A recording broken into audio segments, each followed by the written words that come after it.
Okay, so a couple of weeks ago, there was another case that went viral on social media. A financial influencer was sharing how his not sure client or follower wrote in with the situation, right? The salary was about 4,300. She bought a Honda City and now is struggling to keep up with payments. A brand new Honda City, depending on what spec you buy, right? And even if you stretch it to 9 years, but of course, I believe this person took 90% loan lah. You are looking at payments of about 1,200 to 1,500 per month. And for a salary of 4,000 ringgit, if you look at the numbers, right, that's actually quite a significant chunk. Unless everything else in your life is covered or subsidized, it is actually not a sustainable amount.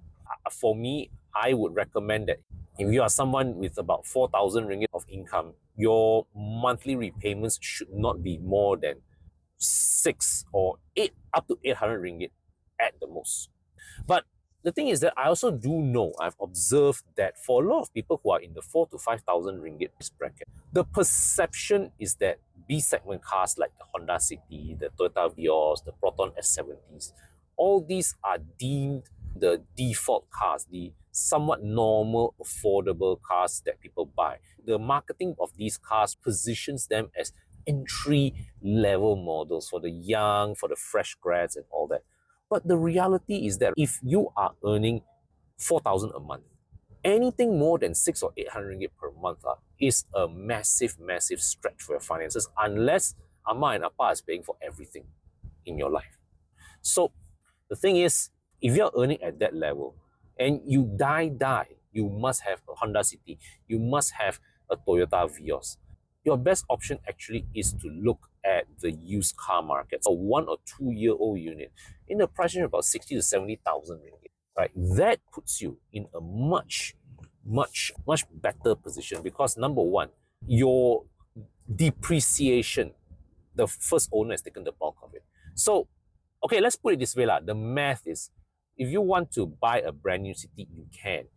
Do you have the down payment to put in so that it brings your monthly repayments down to 6 to 800 ringgit per month? And I'm talking about meaning that if you really want to buy a brand new city, you have to be ready to put about 30 to 40% down payment. Then you can afford this car.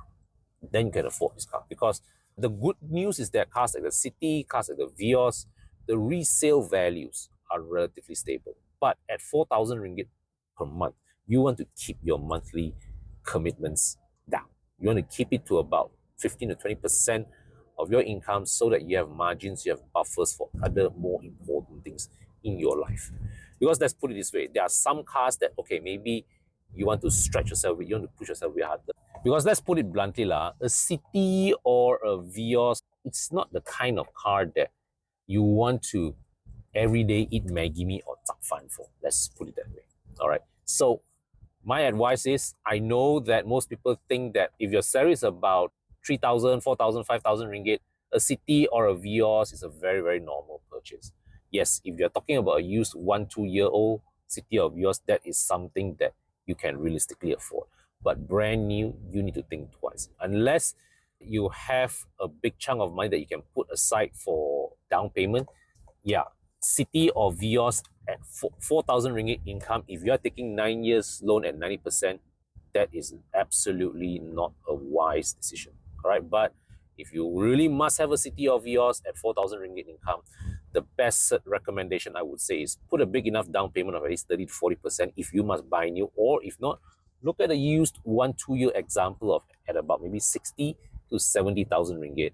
That way, that is much closer to what is realistically affordable for your income levels. All right, so that concludes my video for today. And of course, if you are in the market for used cars, do join my Sell For You Deal of the Day WhatsApp community, whereby every day I will broadcast one deal of cars that I am helping people to sell on their behalf to get back at least 85 to 90% of their car's market value. All right, so of course, if you've got a car to sell, you can go into the group as well, PM the admin, and we will help you sell your car through whatever channels that I can go through. All right. So that's it from me today. Until my next video, take care, stay safe, and I'll see you soon.